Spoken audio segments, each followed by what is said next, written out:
In the early 1900s, Yangon was the largest or the second largest migration port in the world, second only after New York. If you look at 10 different Burmese people, they all look different. Some look more Indian, some look more Chinese, have lighter skin, darker skin. So you have, in essence, people that have come from different parts of the world into this one place.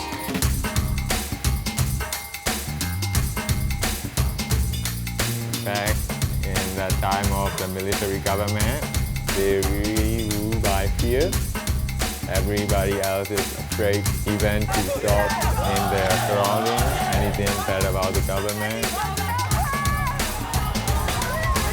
သိမ့်စိန်တက်တဲ့အချိန်မှာတော့ရှေ့ကပြပြီးနောက်ကဝင်ဖမ်းတယ်အဲ့ဒါမျိုးလေးရှိသေးတယ် Nowadays you can criticize to the government and what the system, but so far religion issues stay the sensitive, yeah.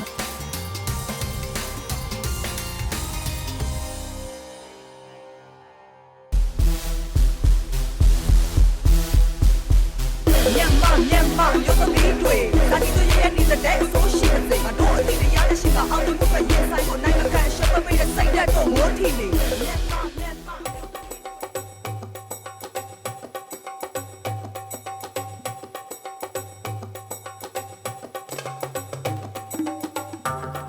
Chụp được rồi, dán chụp đấy.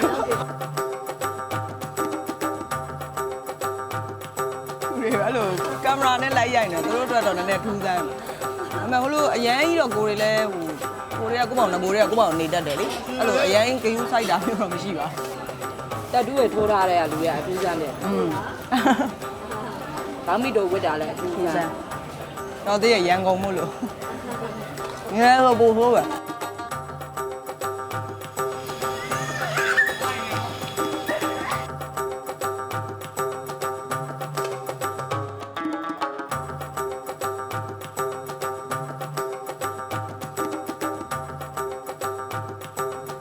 Cái là mình show boy ở chi bọn nó, nó khai ra luôn chuyện nó là show boy ở yan chi để khai ra yan rồi ông sa bay rồi make up bay rồi timing video lâu dài bọn nó, ấy change ra nó tê chạp tiền là make up của. Màu cô này của anh luôn là QE của mà chạy đã, của public mà tiền thà là luôn nhiều lấy của chạy đã, anh luôn Rihanna rồi tiền này cả là nhiều của anh ấy chạy.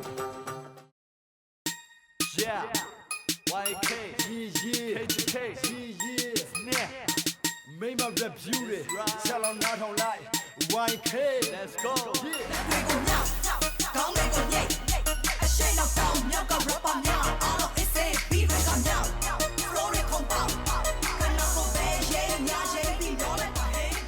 Hello, show boy the boy she khá dài. Ngày ngày tới trên số mè rồi, lá phán mà la rồi. Nào bây giờ aloမျိုးပေါ့နော်သူတို့မကျေနပ်တာနဲ့သူတို့ကဖမ်းပြီးတော့ထောင်ထဲထည့်လိုက်တဲ့ဟာမျိုးဆိုတော့ဖြည့်ရှင်းခွင့်မရှိဘူးလေ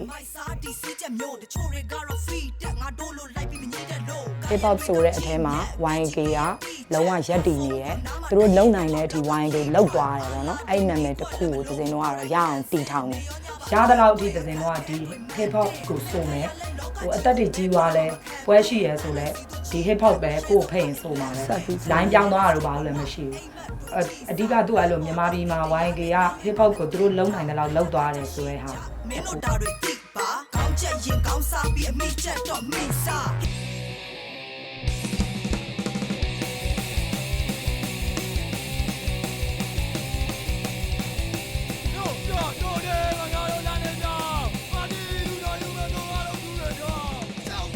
Hip hop is socially accepted and commercially successful. Very few kids listen to punk. There were even fewer kids listen to hardcore punk and stuff. So we're not like having many fans here. This is my old jacket. It was really heavy. I did all the studying myself and painting. I wore the jacket since I was in university, before I was going to prison. So it was like a fucking old jacket. I want to be rebellious. I want to destroy the old customs and everything. So I became a punk since I was in my high school. I chose to write a political music because so many injustice and the abuses of human rights around here. Someone need to talk about that shit, you know? They used to knock on your door at midnight and pull a bag on your head and take you away and you're never heard of again. It's happening everywhere.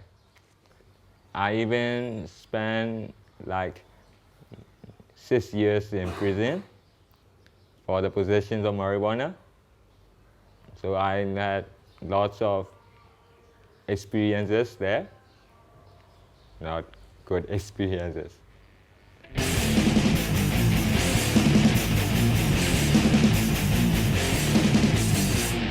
It was back in 2002. Internet access was not allowed to the public. Before that, we grew up in the closed country.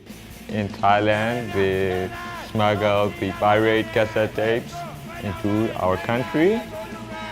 Western stuff like heavy metal and punk. That's why we got to listen to that music at the first place.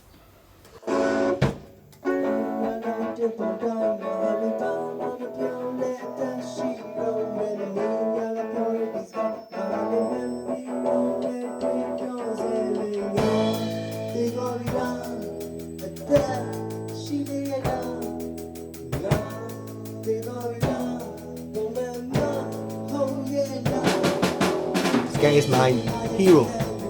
He introduced the punk rock and me full time. I interested in the punk rock. I little know, Green Day and Simple Plan, Sam 41, only pop band, Skum is say, no, this is not punk rock is here. He showed me the Clash and Savage, Ramones, and he explained so many punk rock history about music. And he introduced the DIY system, you make the DIY. I like Skum, All of my song is, about the parents and young people generation gap problem and, motivate lyrics, like motivate lyrics is rebellion and revolution, and anti-racist.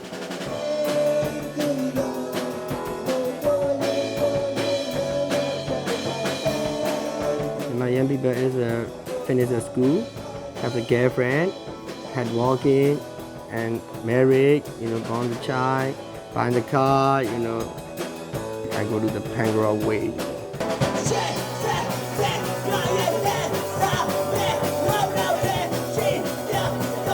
People think he's a crazy guy, but I don't care.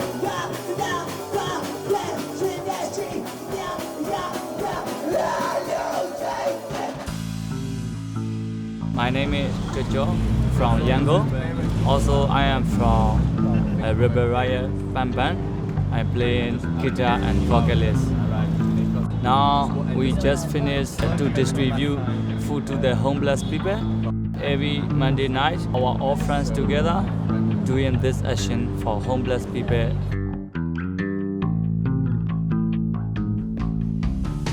We always singing about fuck the system, fuck the government, change the system, and blah blah blah.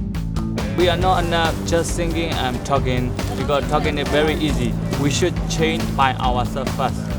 50% in music and 50% action. Doesn't matter small thing or big thing.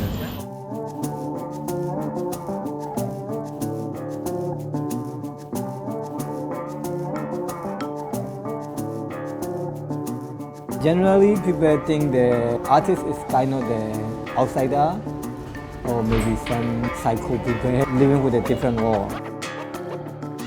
We are the same with them, yeah.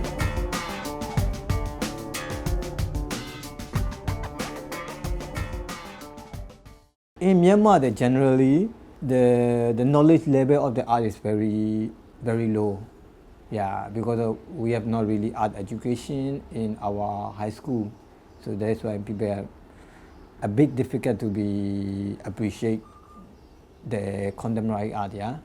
That's why I make art in the park for the normal audience who are not really familiar with the art, yeah. It's about the society. Society where we live, how we live, and why we have to live like that, yeah. I'm not really telling to the problem. I'm like try to solve the problem with the audience, yeah. We cannot really express our idea, so we have a censorship. But this is kind of the game with the the cat and mouse, like Tom and Jerry, yeah. So we always find the fake concert to pass the censorship, play with the older censorship and the artist. This is a kind of the traditional umbrella. When the monarchist era, so they use for the king or something like that. When you open and zip in and zip out, can be the different kind of the shape of the umbrella. I'm trying to understand our situation. So like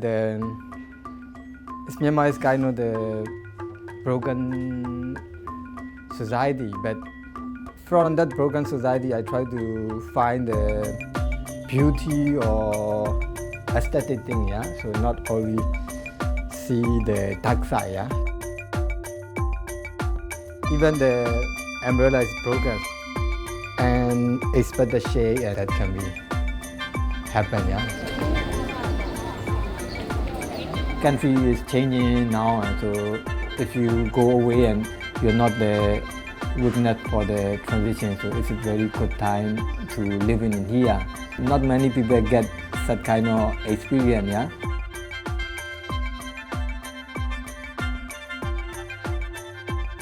Most Burmese families that moved abroad are usually people who left without wanting to leave.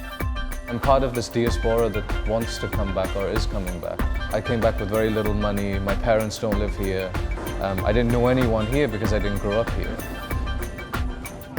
I'm the owner of Rangoon Tea House, which is a sort of a modern take on a traditional Burmese tea house. People say that you can't do it, so that makes you want to do it even more, right?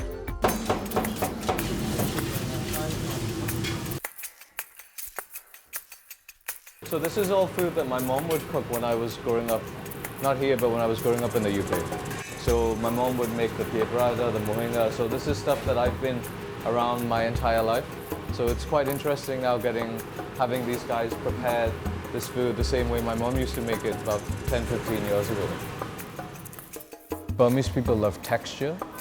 So there's a lot of crunch, there's a lot of bite. There's usually at least 3 textures in every dish. There's a rich, creamy element, there's a really crunchy, hard element, and there's another one which is a very delicate element. We try to use everything locally sourced, and all of this is locally made. So we try and take the best of what's made in Myanmar and then sort of bring it up towards another level. Here, everything is on the street, so it's still very raw. The ingredients are prepared on the street, they're cooked on the street, they're made on the street, they're consumed on the street. And so a lot of the famous street hawker food stalls here, their parents did it, or my parents used to go to these stalls 30, 40 years ago. So I think what you're consuming is something that's been passed down through generations.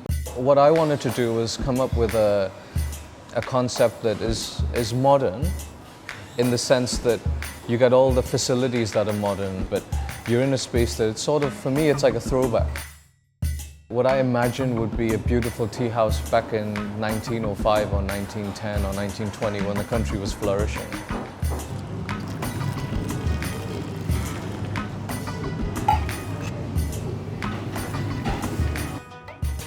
It's not to remind ourselves of colonial time, but it's to remember that we came from a place where we all appreciated different religions and cultures and ethnicities. For me, Yangon represents complete freedom of expression. And I think you can see that in the way people dress, the way people consume, and the way people look. And I think that's something that Yangon will get back to.